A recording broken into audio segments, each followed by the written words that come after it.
Balita mula sa lalawigan sa bawat rehiyon ng ating bayan.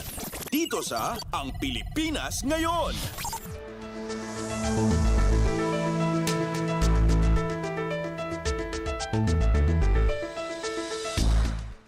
Dumako na tayo sa ating regional news. Unahin natin ang mga balita mula sa rehiyon ng Luzon. Mula sa Lawag, Department of Trade and Industry sa Ilocos Norte, pinapurihan ang Mariano Marcos State University dahil sa Technology Business Innovation Program. Ang detalye ng balitang ito mula kay Rani Durilag. Kinumendaran ni Department of Trade and Industry Provincial Director Amelia Galvez ni Mariano Marcos State University itigagar na ang mga itandudo karigi innovation ken entrepreneurship babenti technology business innovation program. Tinay siyangkat ng informative session and recognition for MMSU TBI incubatis in binsa-minsa ni PD AMI dagiti key areas iti kolaborasyon tapno mapabileg pa dagiti incubatis. Umuna ket strengthening MSME competitiveness and marketability. May kadwa ket championing sustainability ken may katlo ket leveraging digital transformation. Inpasingked ni Galvez kadagiti nagipagpartisipar iti programa at DTI Ilocos Norte ket agnanayon na nakasagana ang mga sistir ken mangpapigsa ti tunggal entrepreneur. Ginutigot na ti tunggal may sa tumulong amang buangay ti culture of innovation, resilience ken panagprogreso tapno may tag-ay ti economic status iti panagbiag sa anlaing iti Ilocos region ngem iti intero apagilyan. Binigbig ni Galvez dagiti incubatis ken participating teams iti nagunod ken panagbirukda iti solusyon tapno masulbar dagiti local industry gaps. Mula sa Radyo Pilipinas Lawag, Rani Durilag para sa Radyo Pilipinas World Service. Balita mula sa lalawigan sa bawat rehiyon ng ating bayan. Dito sa Ang Pilipinas Ngayon. Maraming salamat, Rani. Yan ang ulat mula sa Lawag. Samantala, dumako naman tayo sa Agoo, bagong septage treatment facility sa San Juan, La Union, pinasinayaan. Ang detalye ng balitang ito mula kay Albert Kawile. Nagtinulong ti Provincial Government of La Union ken ti lokal gobyerno ti San Juan tapno tamingen dagiti pakaseknan iti narugit adanom iti gangronan a destinasyon dagiti turista ditoy probinsya. Formal na ilokat ti septage treatment plant itay kalabas sa jay Sinapangan, San Juan, La Union. Panggap ti pasilidad a pasayaten ti panakamanihar ti narugit adanom kas panangtungpal iti Republic Act 9275 apagamok kas Philippine Clean Water Act of 2004. Indauluan the Governor Rafi Ortega David ken San Juan Mayor Arturo Valdris ti seremonya ti inaugurasyon. Ti STP ket mangdalos kadagiti narugit adanom manipod kadagiti kabalbalayan ken negosyo amang ipasigurado iti natalged a panakaiparokpok na kadagiti bagiti danom wenno pa nakausarmanen para iti irigasyon. Sigon kini Governor Rafi napateg daytoy a proyekto ta makatulong daytoy amang resort kadagiti parikot ti narugit adanom ti ili nang runay iti umadado a turista nga inaldaw sa marsarongkar iti nasao a lugar. Impiksamet ni Mayor Valdris ti panagyaman na iti gobyerno provincial gapo iti suportana ket kinunana ati proyekto ket pamaneknek iti panagkomit ti La Union iti panakasalaknib ti aglawlaw ken ti salunat ti publiko. Manipod RP Ago Albert Kawile para ti Radyo Pilipinas World Service. Balita mula sa lalawigan sa bawat rehiyon ng ating bayan. Dito sa Ang Pilipinas Ngayon.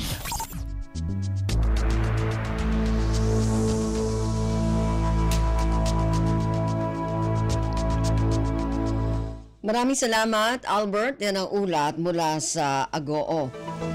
At kabuuan na ulat mula sa rehiyon ng Luzon.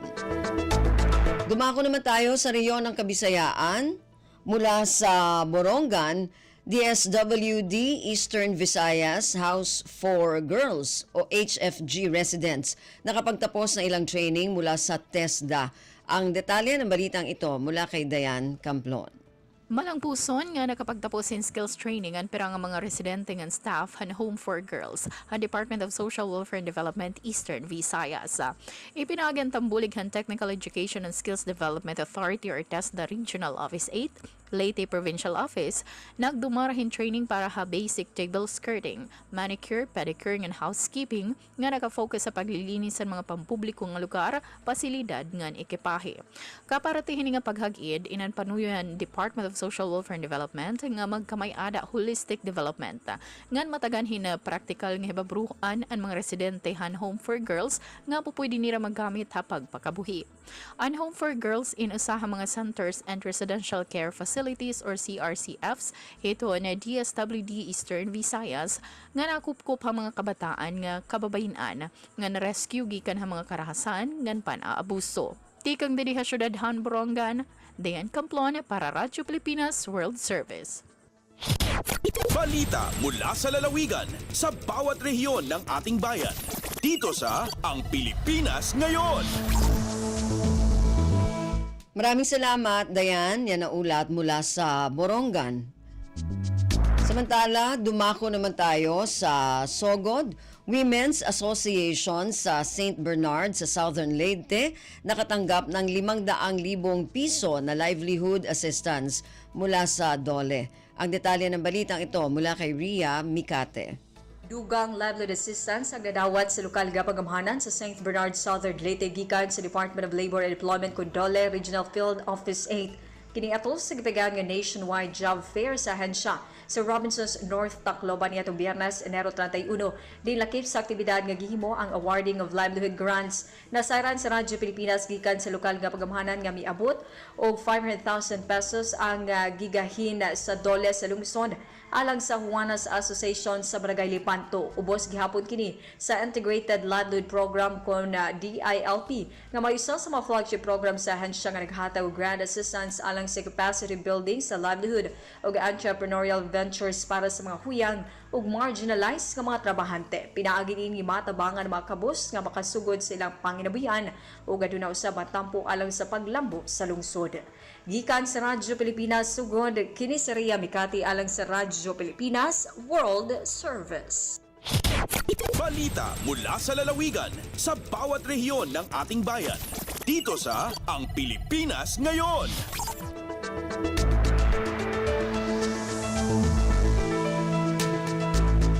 Maraming salamat, Ria. Yan ang ulat mula sa Sogod at kabuuan na ulat mula sa rehiyon ng Kabisayaan.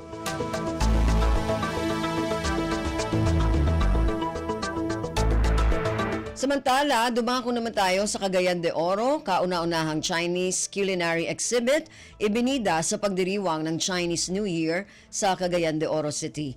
Ang detalye ng balitang ito mula kay Kokoy Medina. Isip kabahin sa selebrasyon sa Chinese New Year sa Dakbayan sa Cagayan de Oro, ang Cagayan de Oro City Hall Chinese New Year Working Committee pinaagi sa Oro Trade and Investment Promotion Center ang nagpahigayon sa pinakauna nga culinary showcase nga ginganlag Walk of Fortune dito sa may Limkit kay West Event Center niadtong adlaw Domingo, Pebrero 2. Diin ilahaga gipasundayag ang mga traditional Chinese cuisine nga diin kini aron maila nga sa katawhan sa Cagayan de Oro ang mga pagkaon nga gikan sa China. Ilahang gipalaila ang mga luto gikan sa China sama sa prawn vegetable cake, spicy squid, yang chow fried rice, sweet and sour pork, o ang imported abalone, diin kini giganahan pagtilaw ang atong mga bisita. Ang maong mga exquisite dishes agi parparar kini sa Limkit kay Lux Hotel Chef nga si Ruben Remedios o si Donald Constancio Jr. Uban usab ang David sa Tea House Chef nga si Shen Ching Chang sa Dakbayan sa Cagayan de Oro. Gikan din sa Dakbayan sa Cagayan de Oro, Kokoy Medina para sa Radyo Pilipinas World Service. Balita mula sa lalawigan sa bawat rehiyon ng ating bayan. Dito sa Ang Pilipinas Ngayon. Maraming salamat, Kokoy. Yan ang ulat mula sa Cagayan de Oro. Samantala, dumako naman tayo sa Zamboanga. Department of Health, Region 9, pinangunahan ng turnover ceremony ng bagong Super Health Center sa lalawigan ng Zamboanga, Sibugay. Ang detalye ng balitang ito mula kay Bless Eboyan.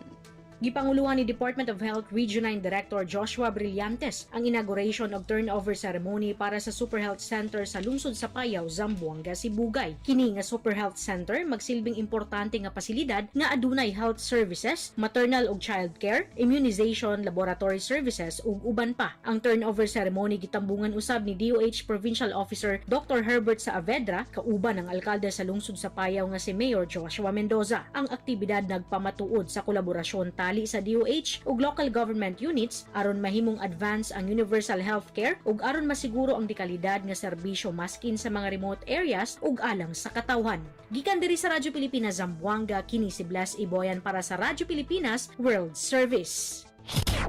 Balita mula sa lalawigan sa bawat rehiyon ng ating bayan. Dito sa Ang Pilipinas Ngayon.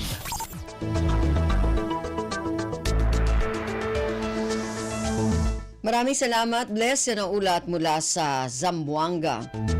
Samantala, dumako naman tayo sa Marawi. Higit 3,000 manggagawa sa Lanao del Sur tumanggap ng sahod sa ilalim ng Tupad program ng pamahalaan. Ang detalye ng balitang ito mula kay Johania Yusuf. Miyakakuha sa sukay so 3,648 workers so di nagumagalbok ka gulalan ko tupad o di natulong pang hanap buhay sa mga disadvantaged o displaced workers program at Department of Labor and Employment at Region 10. So payout ay ining gulalan na Provincial Social Welfare and Development Office ago Finance Department ng Lanao del Sur babagudin na miyakabgay sa 5,500 gatos ko umani sa katawa gumagalbok. Kabasay Lanao del Sur Vice Governor Muhammad Khalid Adio, padaya ko pa na marago suporta PLG Lanao kung mga programa national government kung kapakatabangirang kung mga tituwa makakikinanglan. Giya si Johania Yusuf puun sa Marawi para sa Radyo Pilipinas World Service. Balita mula sa lalawigan sa bawat rehiyon ng ating bayan. Dito sa Ang Pilipinas Ngayon.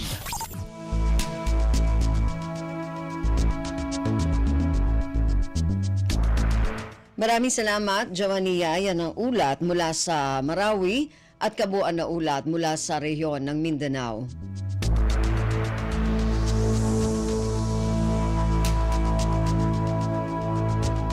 Narinig po ninyo ang kalipunan ng mga balita mula sa iba't ibang rehiyon at lalawigan dito sa Pilipinas para sa ating regional news.